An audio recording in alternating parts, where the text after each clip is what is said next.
Espace TV, le 22h.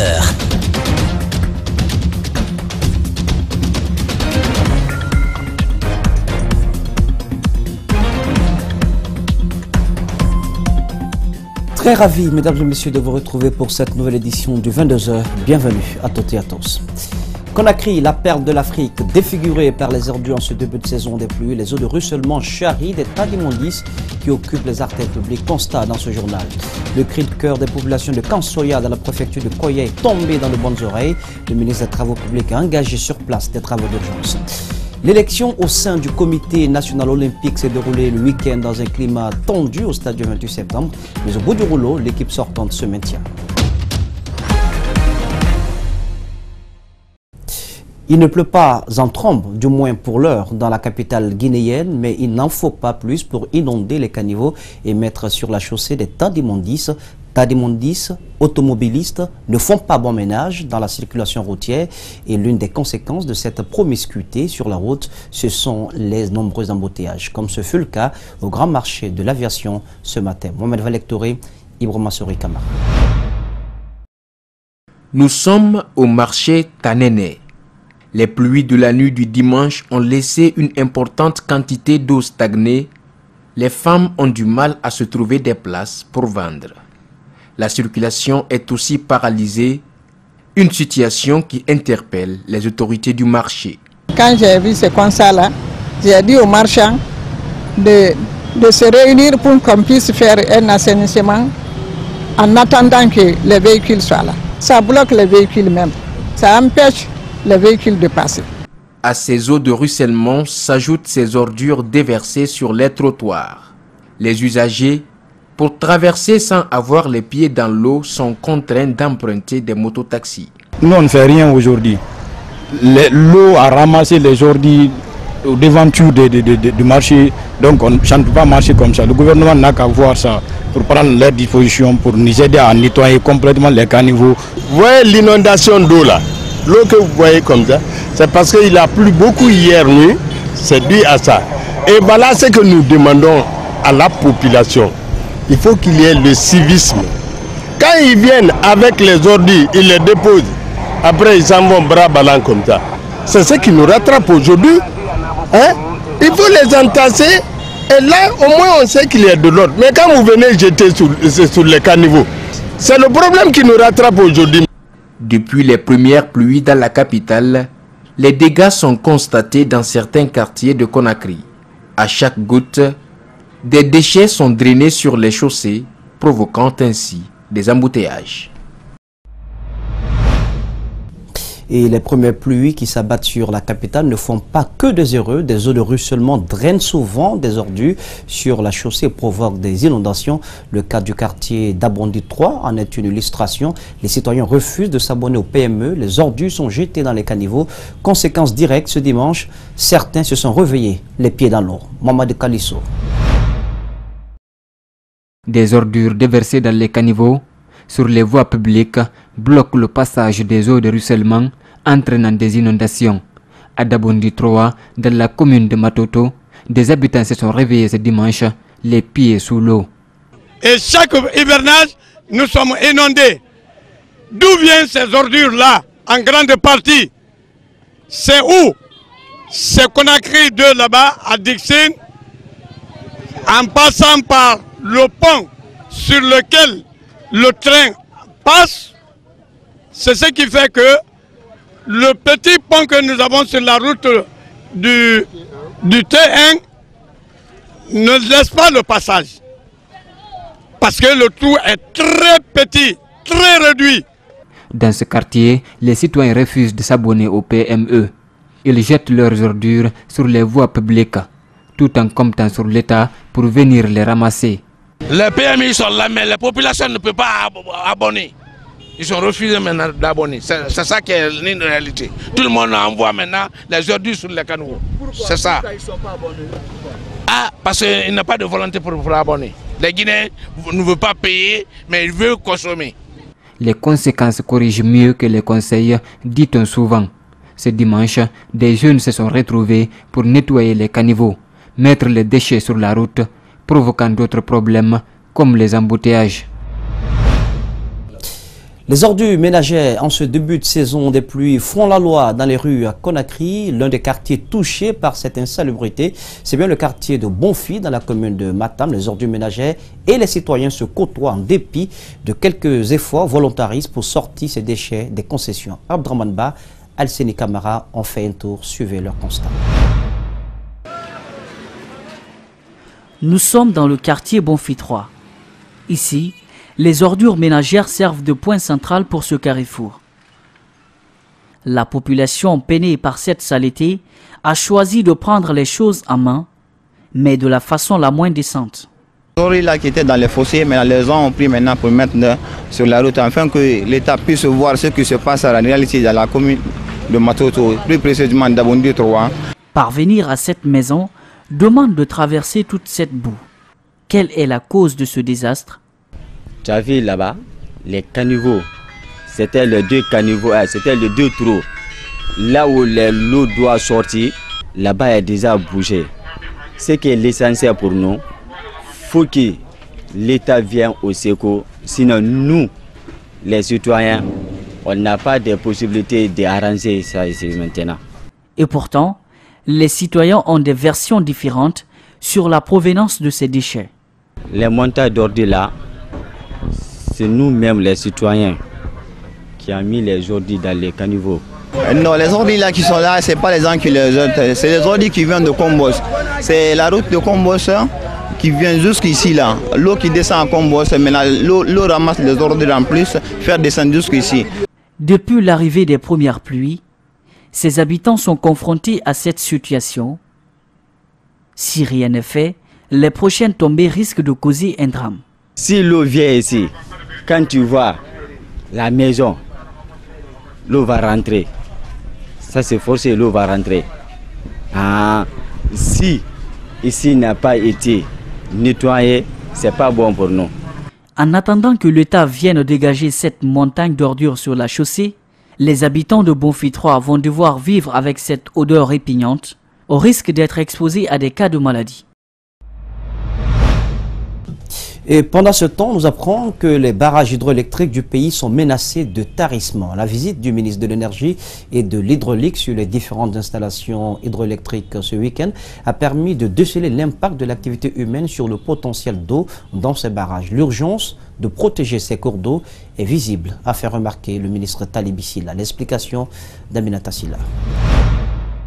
Le lit du barrage presque vide, les traces des feux de brousse encore visibles, même après les premières pluies, le déversoir d'eau est carrément sèche. Voilà le visage que présente le barrage hydroélectrique de Garafili. Le premier à être réalisé sur le fleuve Concouré avec 60 MW et devant servir Caleta de par son refoulement d'eau, souffre aujourd'hui du retard de la pluie cette année en Guinée. L'équipement est en bon état. Mais la ressource principale, c'est l'eau. S'il n'y a pas d'eau, les groupes, les turbines et l'alternateur fonctionneront. C'est pourquoi nous comprenons l'exigence des populations à Conakry de donner le courant 24 heures sur 24. C'est une exigence normale. Mais il faut tenir compte du phénomène que nous vivons aujourd'hui. Ce phénomène dévastateur qui est en train de détruire notre environnement. La coupe de bois le long de ces fleuves, la fabrication des briques cuites, la culture sur brûlis, tout ça, ça contribue à dégrader aujourd'hui le bassin de Concouré, ce qui fait que le débit à l'étiage devient extrêmement faible.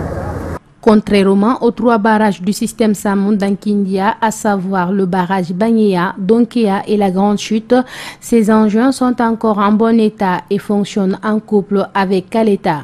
Le fonctionnement, généralement, il y a du matin, 8h du matin jusqu'à 15h environ, en fonction du niveau d'eau qui est aperçu au niveau de Caleta. Il y a 1 ou 2 groupes qui fonctionnent ici, soit entre 20 et 40 MW.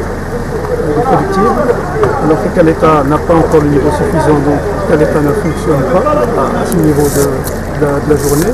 À partir de 15h, le niveau de Caleta augmente.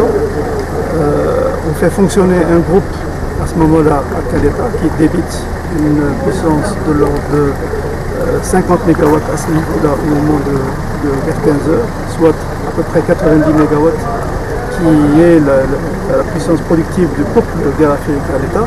Roulant sur 3 groupes, le disjoncteur du deuxième atteint une rénovation dans un bref délai. Les ouvrages de franchissement dans la zone de Bessia et de Kansoya dans la préfecture de Koya présentaient un piètre visage. Ces passerelles ont cédé sous le poids de l'âge. Face à cette situation, le ministre des Travaux publics, Moustapha Naïté, accompagné de certains cadres de son département, s'est rendu sur les différents sites. Djibrilba Abdoulaye Kamara. C'est la direction nationale chargée de la protection et de l'entretien routier au ministère des Travaux publics qui s'occupe de la réhabilitation de ces ouvrages. Le travail va commencer incessamment et nuitamment sous l'éclairage sur la passerelle du pont de Bessia. Moustapha Naïté fait son constat et propose des solutions immédiates.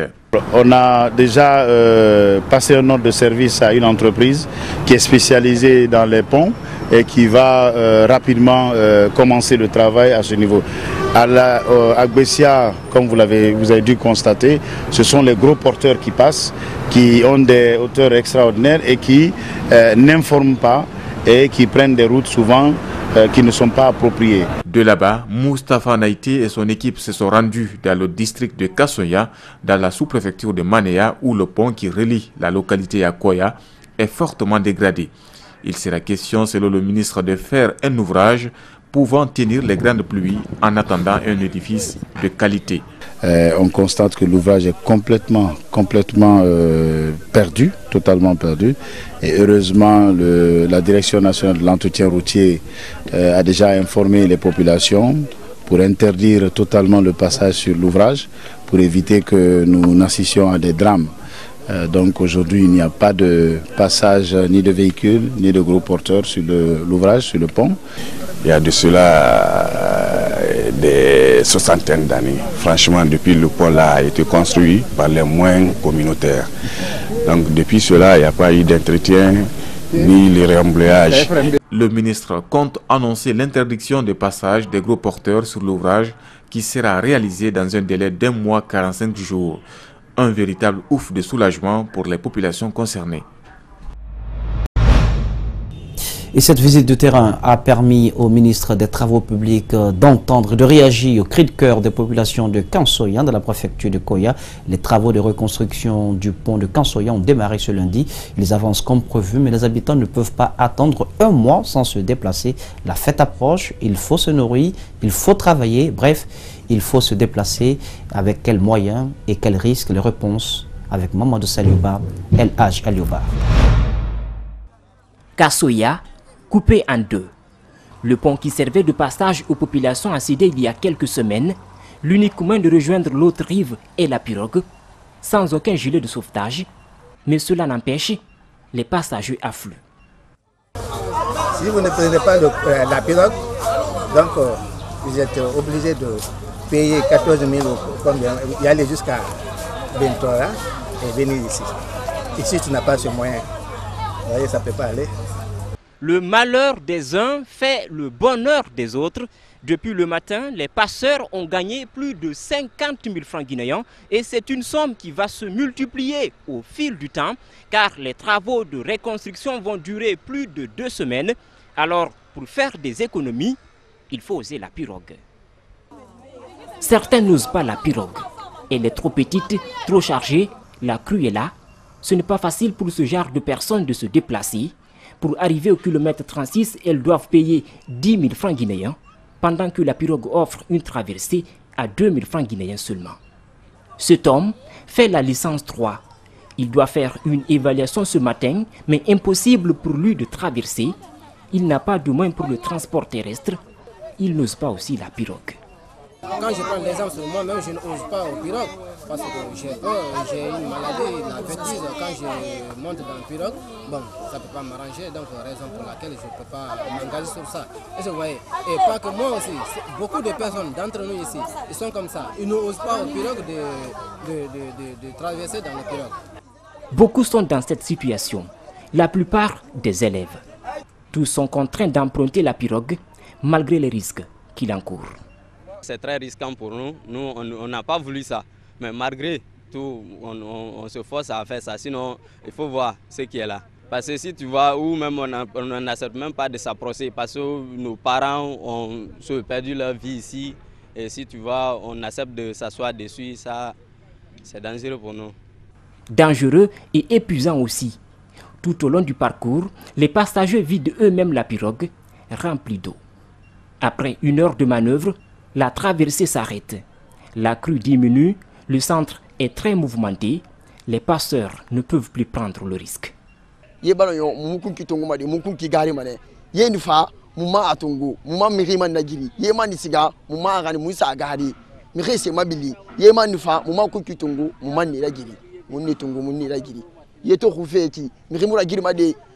voici les malchanceux. Cette jeune fille était venue visiter sa mère qui est souffrante.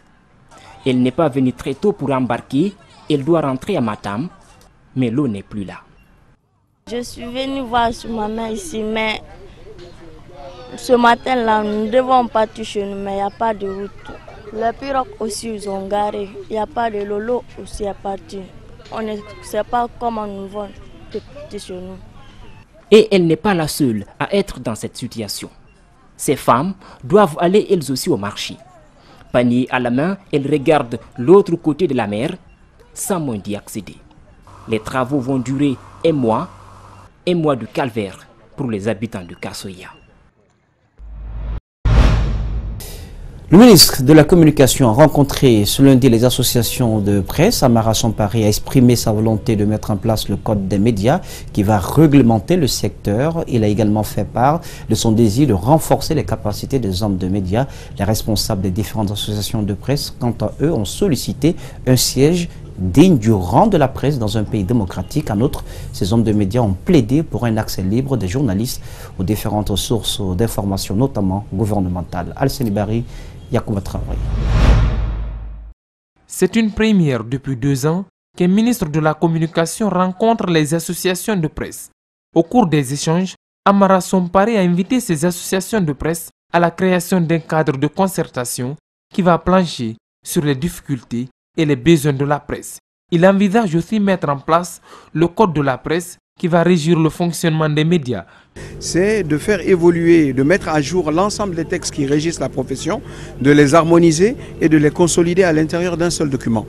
Pour que quand un journaliste embrasse le métier qu'il aime, celui de journaliste justement, qu'il puisse trouver dans un seul document tous les textes qui réglementent sa profession.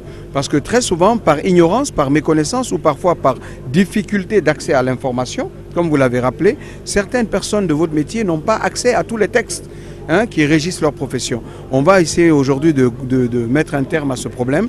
Les hommes de médias saluent cette initiative du nouveau ministre de la Communication. Cependant, ils sollicitent la construction d'un espace digne de nom pour les médias, l'accompagnement du ministère de la Communication pour la mise en place d'une convention collective. Les doléances ont été posées, c'est surtout de nous aider pour avoir une maison de la presse digne de nom dans ces pays, mais aussi et surtout c'est pour aider la presse privée à avoir une convention collective nous permettant d'améliorer les conditions de vie et de travail des journalistes. Le nouveau ministre a promis qu'il va mettre à la disposition de la commission technique qui est en train de travailler, c'est-à-dire les doyens, soit son cabinet, pour essayer de nous accompagner. Multiplier les séances de formation, faciliter l'accès aux sources d'information, surtout au niveau des institutions publiques, favoriser les relations presse publique et privée, ce sont entre autres des défis que compte relever le ministre. Les hommes de médias s'en réjouissent. Nous sommes très optimistes parce que, vous savez, il y a un certain clivage entre la presse privée et la presse publique qui ne devait pas exister. Beaucoup de gens au sein de la population pensent que la vraie information, c'est celle que la presse privée donne et vice-versa. Donc il est bon que ce clivage-là tombe et ça commence par des rencontres de ce genre-là. Cette rencontre sonne comme un nouveau départ dans les relations entre le ministère de la Communication et la presse guinéenne qui ont longtemps pris coup. Conflit domanial dans la sous-préfecture de Damaro, préfecture de Kérouané, les districts de Kouroudou, de Foundou se disputent un bas-fond. Les différends datent de plus de 2 mois. Les autorités locales et préfectorales ont été saisies, mais le risque d'affrontement persiste. Un ressortissant de la localité lance un message d'apaisement et d'alerte. Il interpelle l'État. Propos recueillis par Mamadou Kalisso et Yacouba Traoré. Si vous voyez aujourd'hui, je suis ici, je suis gêné, mais je suis obligé de déclarer que pour pouvoir informer l'opinion nationale, les autorités, parce qu'on a été même voir l'honorable Amadou Damaro. C'est moi qui étais ce jour comme porte-parole. J'ai été voir Amadou. On l'a expliqué. Il nous a rassuré qu'avant qu'il n'aille à la Mecque, puisque c'est le Ramadan, il va appeler à la préfecture pour arrêter le domaine. Mais jusqu'à présent, on n'a pas eu gain de cause. Jusqu'à présent, les gens vont pour travailler là-bas. Or, les deux villages sont à une limite. S'il y a eu des débordements, il y aura un beurre de sang, il y aura des morts d'hommes. Ça, c'est clair et net. Je lance un appel à la retenue. On n'a qu'à se soumettre à la loi. Respectons la loi c'est la loi. Personne n'est au-dessus de la loi. Et j'espère que la loi va prendre des dispositions pour mettre fin à ce genre de polémiques en Guinée. Nous sommes à quelques jours de la fin du mois saint de Ramadan et comme à chaque fête, la phase de couture des habits neufs reste la préoccupation première des tailleurs qui sont pris d'assaut par de nombreuses commandes. Certains ateliers de couture font déjà le plein, tandis que d'autres se plaignent de la rareté des clients. L'ambiance dans les ateliers de couture à l'approche de la fête de Ramadan, c'est avec Ouminato Sidibé. Dans les différents ateliers sillonnés, les plaintes tournent autour de la rareté des clients et la cherté des prix, mais aussi les coupures intempestives du courant électrique. Ce maître, bien que disposé à satisfaire la clientèle pour ne pas les perdre, parle des difficultés. C'est tout dernièrement là qu'on reçoit des clients ici. Il y a beaucoup de mes clientes qui passent ici qui disent vraiment, maître, j'ai envie d'envoyer mes habits ici de coudre, mais le temps là est dur, il n'y a pas d'argent. Il y a certains aussi qui profitent, qui passent tout dernièrement ici. Mais ça trouve que le prix qu'on donne, c'est un prix qui favorise la personne. Parce qu'on voit, ce n'est pas elle seulement, ce n'est pas nous seulement, c'est général. Dans cet autre atelier, la maîtresse ne se plaint pas trop. Contrairement à l'année passée, elle a déjà enregistré des arrivées massives de clients. L'année là quand même, c'est mieux que l'année passée. Parce que l'année passée, presque c'est les enfants seulement. Parce que si le temps est dur, tu peux faire coudre pour ton enfant au lieu que pour toi. Mais alors là quand même, on gagne un peu, même les parents et les enfants. On se débrouille quand même. Pour livrer à temps les commandes, elle et ses apprentis travaillent nuit et jour et dorment très peu. Si tu ne passes pas la nuit ici, les gens ne peuvent pas avoir leurs habits, quoi, parce qu'il y aura trop de travail. C'est pour ça qu'on travaille la nuit et la journée. Après, quand on finit de prendre notre nakate, après on revient encore. On travaille jusqu'à le matin. On se repose, après on revient encore. Rencontrée aussi dans son atelier, une autre couturière dénonce les coupures intempestives de courant, alors qu'elle paye régulièrement ses factures. Pendant que le débat sur la tenue du procès du 28 septembre est posé, certains citoyens poussent la réflexion sur la Cour pénale internationale.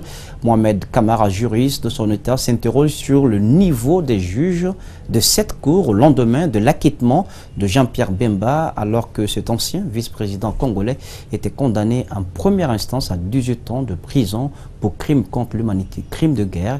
Il recommande, ce juriste, des réformes au sein de la CPI. Malik Sandiana Kamara, Abdoulaye Kamara l'ont rencontré.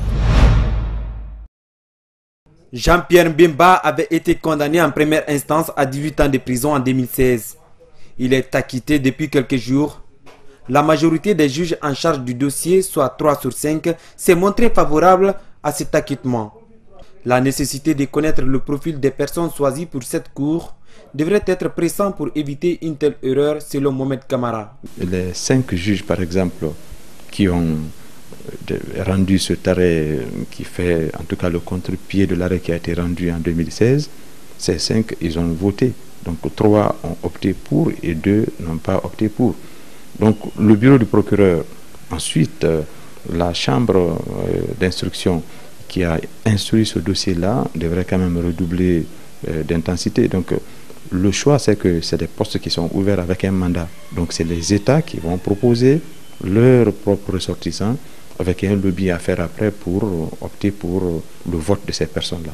Donc il ne faut pas que les États envoient des personnes sans tenir compte de leur background, de leur niveau de qualification en droit. Bon nombre d'Africains continuent à penser que la Cour pénale internationale ne cherche qu'à affaiblir les chefs d'État du continent. Cependant, le juriste suggère une réforme de l'institution ou rendre dynamiques les juridictions nationales et sous-régionales. Il est vrai que la Cour pénale internationale doit opérer une profonde mutation en son sein quant à la procédure, mais aussi des personnes qui peuvent être dans son collimateur. De là à dire maintenant qu'il n'y a que les Africains qui sont visés, il n'y a qu'un pas que moi je ne suis pas tout prêt à franchir. Et pour cause, les Africains, à défaut de faire confiance au niveau de la Cour pénale internationale, c'est de renforcer leur arsenal juridique au niveau continental, en amont, et bien en aval, bien avant tout cela, c'est comment rendre l'appareil judiciaire national très performant. Les victimes d'Mbemba continuent à crier justice, elles brandissent les preuves. Mais aucune poursuite n'est possible contre sa personne dans cette affaire avec les mêmes qualificatifs après l'acquittement proclamé par la Cour pénale internationale, précise Mohamed Kamara. C'était sans doute l'un des événements les plus attendus de l'année en Guinée sur le plan sportif et il s'est finalement tenu le samedi dernier dans la salle polyvalente de l'Académie olympique. Il s'agit de l'assemblée élective du Comité national olympique et sportif guinéen.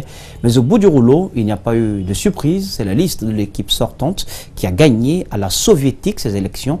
La liste de Mamadou Papaye Camara n'a pas fait le poids face à celle du président sortant Maître Nabi Camara. Moussa Kamposoma, Mohamed Bangoura y était pour vous.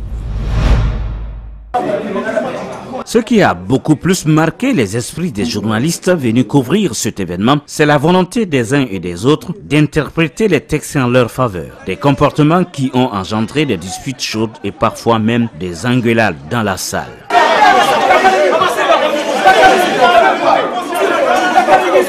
Au total, ce fut un congrès marathon de plus de 10 heures d'horloge qui, démarré à 9 h, n'a pris fin qu'aux alentours de 19 h. Victoire de l'équipe sortante. Maître Nabi Camara a été réélu pour un 4e mandat. Il a récolté 28 voix sur 30, le seul candidat qui n'avait pas de challenger. Le poste de vice-président s'est vu attribué à Ismaël Pierre Camara devant commissaire Mamadou Papaye Camara, 17 voix contre 13. Ben Daouda Nassoko a été aussi élu au poste de secrétaire général, 17 voix contre Siaka Kondé qui a récolté que 13 voix. Chez les gagnants, c'est le prix qui a payé, même si les perdants ont encore des doutes sur certains aspects de ce congrès. C'est préparé au cours des 4 ans. C'est le comportement dans ce mouvement sportif qui donne ce résultat. Ce n'est pas à la dernière minute.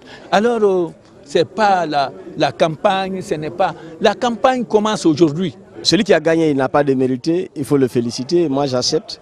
Mais une fois encore, je suis triste pour le sport guinéen parce que je vois encore 4 ans d'enfer pour le sport guinéen. C'est ça la vérité.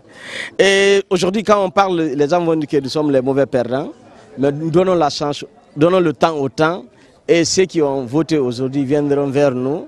Je donne au moins 3 mois de survie à ce comité. C'est un mandat de 4 ans pour ce nouveau comité composé de 7 hommes et une seule femme. Voici la composition définitive du nouveau bureau exécutif du Comité national et sportif guinéen. Président, Maître Nabi Camara. Premier vice-président, Ismaël Pierre Camara. Deuxième vice-président, Amiral Lansana Touré. Troisième vice-président, Elhadji Fodebouya Fofana. Secrétaire général, Ben Daouda Nassoko. Secrétaire général adjoint, Boubacar Baldé. Trésorier général, Mamadou Ouris. Trésorière générale adjointe Mariama Beyavogi Laïla. L'actualité à présent dans le reste du monde. Les agriculteurs bloquent une dizaine de dépôts ou raffineries en France pour protester contre l'importation d'huile de palme qui pourrait, selon eux, faire chuter le prix de l'huile de colza produite en France. On ne veut pas d'huile de palme dans le Nutella, par exemple, dans le chocolat, parce que c'est la déforestation. Et puis par derrière, on libère l'introduction de l'huile de palme pour faire du bioester, parce que c'est moins cher.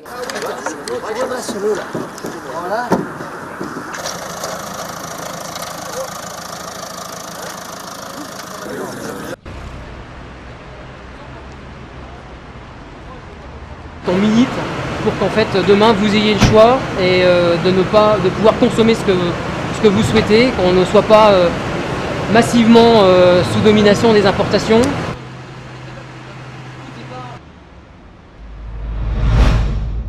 En Afghanistan, quelques dizaines de manifestants marchent depuis un mois malgré la chaleur et les risques pour demander la fin du conflit ravageant leur pays.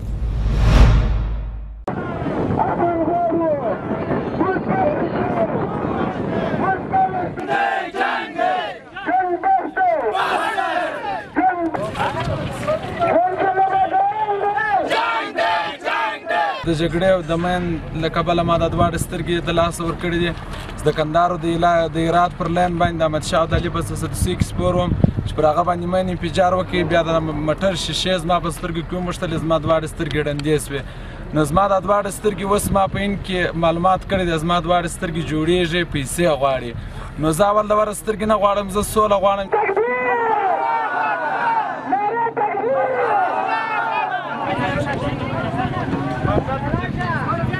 که چیرې افغانان سره یو سي او دا غږ یو غږ کې ټول ولس یو غږ د خولې راوباسي چې جنګ نه غواړو، په جنګ کې مو خیر نشته او سوله غواړو، نو بیا انشاءالله خدای پاک مهربانه دی چې سوله به حتما راځي.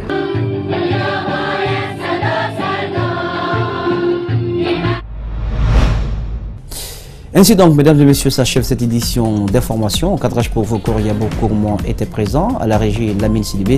Le tour sous la supervision technique d'Ali Kaba de Francis Collier. Ne l'oubliez pas, l'info, c'est aussi sur espace-tv.info. Passez une agréable suite de programme sur Espace TV, la télé de notre planète.